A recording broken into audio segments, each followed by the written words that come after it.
Hello guys, it's Sammy Beep here and welcome to my first ever video on YouTube. So today I'm going to be doing a video on how to survive your GCSEs. I have just finished my GCSEs and now I have 10 weeks of school, so this is pretty much the perfect time to start my YouTube channel. So yeah, this can apply to the GCSEs next year, Year 11 mocks, Year 10 mocks and even Year 9 mocks. I know that the exams are changing a lot next year, but it still applies, it's just the information is changing, it's not how to revise. So here are my top tips on surviving your GCSEs. First of all, revise when you want to revise, and that doesn't mean never revise. That doesn't mean for the people who just never feel like revising, that doesn't mean never revise. But if you don't feel like revising, then you're going to get distracted, you're not going to do it properly, and it's not going to be efficient. So if you're thinking, I'm never in the mindset to revise, how can I get into that mindset? What I would suggest is, for me personally, I would revise straight when I got home from school, or half an hour to an hour after I got home from school. Because I know you might want to chill, you might want to relax, but the thing is, if you just got home from school, you're in a mindset to revise, and you're determined, and you're not in a tired mood or a lazy mood because you've been learning all day. So you're just in the mindset to revise, and it's going to be more efficient. Also, what I'd suggest is on weekends, get up early, go for a run, cycle, do some exercise, have a shower, and then get into revision, because then you're going to be feeling energetic, you're going to be feeling awake. But if you stay in bed till like 10 a.m, then you are not going to feel like getting up and revising. You're going to feel like playing video games or just having a lazy day, and it'll be like all that all the time, and the revision won't be good enough. So I'm not saying never ever have a day where you relax and have a lie-in, because that is important, because you need rest when having a stressful time. But yeah, just get up, do stuff, and be in the mindset to revise. Secondly, and this might sound really stupid, but have a post on your wall of tips of how to revise. So for example, I've got a post on my wall here, and basically the top tips or revise. One of the things that got me through my GCSEs, especially my geography GCSE, was doing past papers.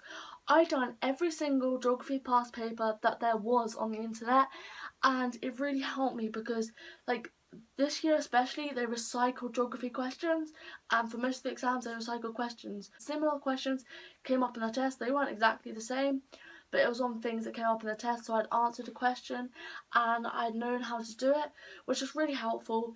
It also gets you used to the layout and the structure of the mark scheme to give you the best results, and how many case studies, keywords to put into it and stuff like that. One thing that also helped so much, I didn't think this would help me, but it really helped me, was making flashcards. These could have been of keywords, and especially for geography, I'm going to mention geography a lot in this video, we had to learn a lot of case studies, and I couldn't read it and just learn it. I'm one of those people who has to learn it the day before the exam and the day of the exam, because otherwise I completely forget everything. So what I done is I got some flashcards. Let's say the Alps, for example. I done general information of the Alps, then uses for the Alps. There's like mining, forestry, etc. I done how people have adapted to the Alps. So when it comes to a case study, you have loads of information, like the height, what it's used for, how people can adapt to it, how many people live there, where it is, which is really good because it shows the examiner that you have knowledge and stuff, which really helps. For this, well, if you're doing case studies, basically I stapled them together, went through them, because I learn through memory. So if I just keep going through them, covering them, saying the answers, and each time I'll learn more and get used to it, basically. I recommend the app Quizlet. Quizlet is great. You can make keywords, you can test yourself in many different ways. So go download the app. It's free on the App Store, on iTunes. It's an awesome app. It helped me through my GCSEs a lot. Other people can search for it, you can look for other people's, but I really think that by using your own keywords you learn better, because you're not just reading them and by writing them, and they're going into your head more, basically. So that really helps. Now, one of the things that I suggested to a lot of people, so I'll mention it, it didn't help for me, but everybody's different, so I'll mention it, is a revision timetable. Basically, I have a revision timetable, but I never stuck to it because for me, it's just like,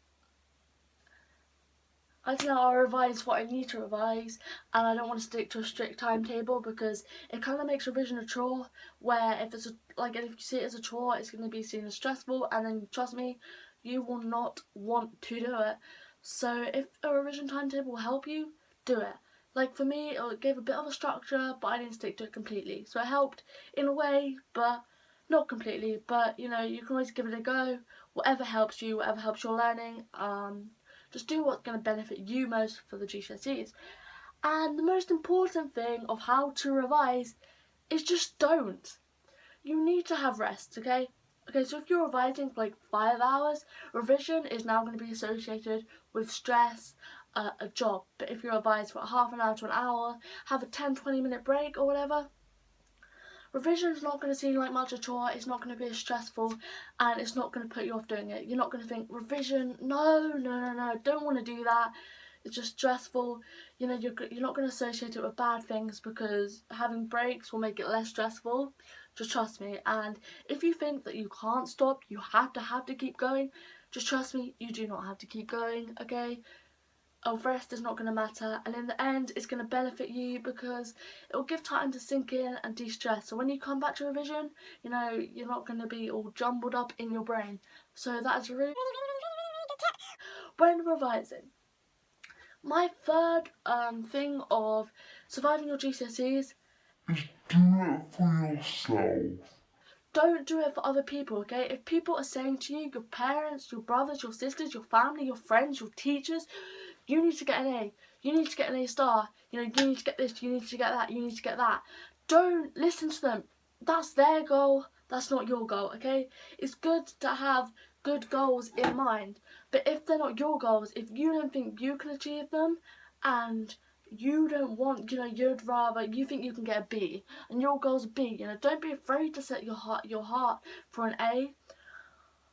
But if they're not your goals and you're not doing it for yourself, then you're not going to be determined, and you know, you're not going to be as, you know, you're not going to want to do it, which is going to make it just, you'll do worse in your GCSEs if you're not doing it for yourself, because at the end of the day, you can do your best.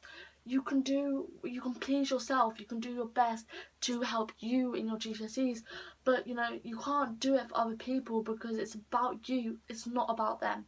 This is your life, your future, it's not theirs, okay? So just, seriously, don't listen to them, okay? Another tip I would say is, okay, so in my school, the first 2 weeks of GCSEs, we didn't have study leave.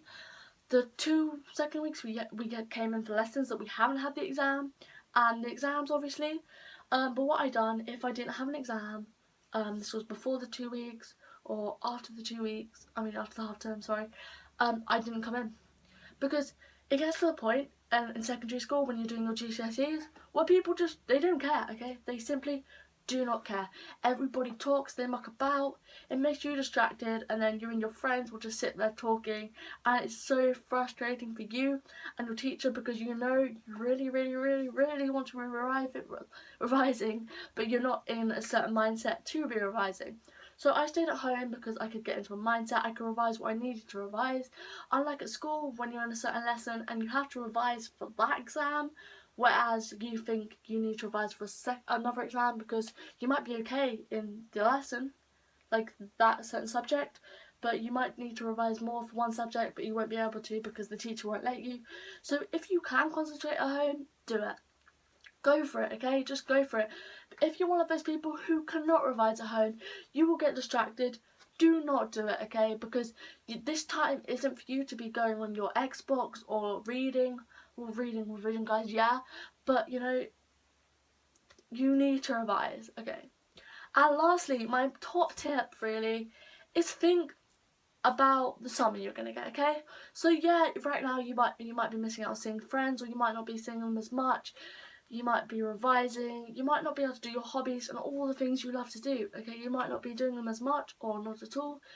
But think about it, after your GCSEs, you'll literally have 10 weeks of school, which is 4 weeks longer than your normal summer holidays, and you won't have school, so you can chill, relax, you won't have to revise, and just think about it, after all that hard work you've done, you can finally just chillax, which is so awesome.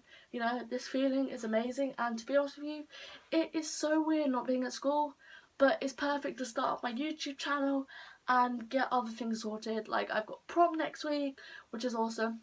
So yeah, just think about the summer, think about, you know, if you work hard on your GCSEs and then you'll be rewarded of your 10 weeks and you can have the satisfaction knowing you've done well, and you won't really have to stress about your results because you tried your best. And what you got to think about it is you can't go back and change it, okay? So there's no point in having regrets because you can't change it now. You've done what you've done and that's it, okay? So just chillax. GCSEs can be very stressful, but you can only do what you can do. You know, at the end of the day, it's a letter on a piece of paper, and although some people think it might determine their whole life, it won't determine your whole life. Because, you know, people say, oh, you need this and that. But when it comes down to it, tests is just evaluation of a second guessing question. I mean, we've never seen this question before, and they just expect us to answer it. You know, that proves the knowledge you have in your brain. After that exam, you might not remember a single thing. So it doesn't accurately, accurately express your knowledge or your intelligence, you know. And some people aren't good at getting it down on paper. In a workplace, you might have brilliant ideas. You could bring such good things, but you know, so GCSEs do not matter, but they do matter, and you know, you should try your best in them to get the best possible grades and to get the grades you want to do, but do it for yourself, okay? And just remember, results today, they do not determine who you are as a person and what you can achieve in life. I hope you like this video and I hope it helps you. Subscribe, like and comment videos I should do in the future and how to improve them, because this is my first video and I'm just honestly really thank you for watching. I hope you enjoyed it. So I've decided to end each video in a random question so you can learn more about me. So the question that's come up today is, what's the worst thing you can say on a first date? I'm married and I have 4 kids. Comment below, guys, what do you think is the worst thing you can say on a first date?